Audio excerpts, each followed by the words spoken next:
Здраво, дички! Добре дојдовте на уште едно Дома со Леа видео. Денешното видео е на тема една година од раѓањето на Зара. Минатата недела го одбележавме нејзиниот први роден ден.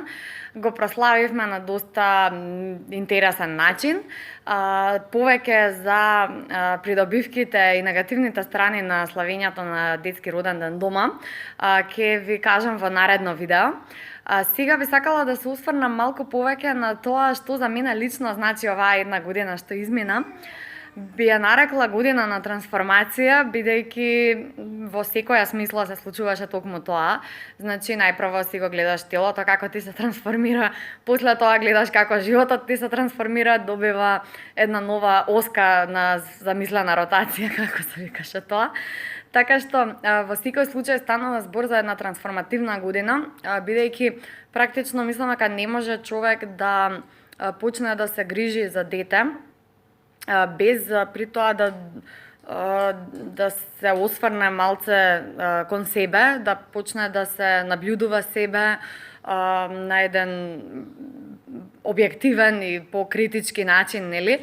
И да почне да гледа како неговите особини влијаат, нели, на ова мало невино суштество.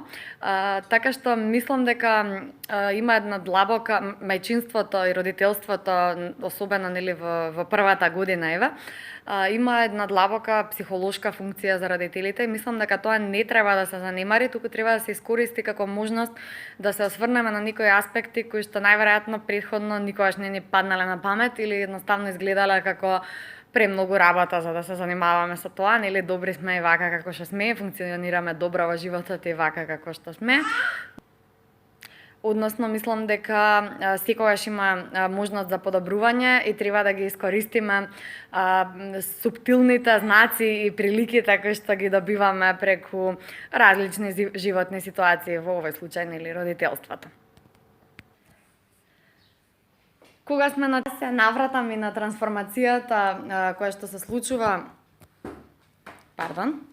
да се навратам и на трансформацијата која што се случува во првата година живот на бебето, практично мислам дека во ниеден друг период во животот дете не расте толку.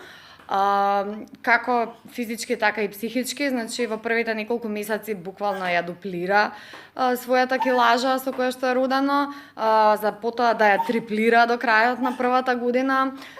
Најчесто ги имаме првите гласови зборчиња и првите методи на движење, без разлика дали е тоа лазење или одење. Сите овие се развиваат некаде околу навршување на првата година.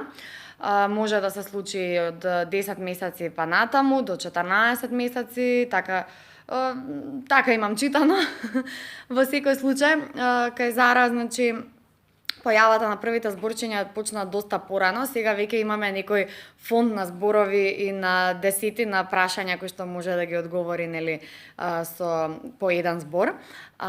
Инаку Зара не лазеше, туку почна да се интересира за одење негде околу 7 месеци, да прави чекорчиња кога ја држиме, а сега веќе многу е заинтересирана за одење, само што си уште се нема пуштена, значи буквално може да се движи сама со една рака придржувајќи се за еден прст на некој возрастен.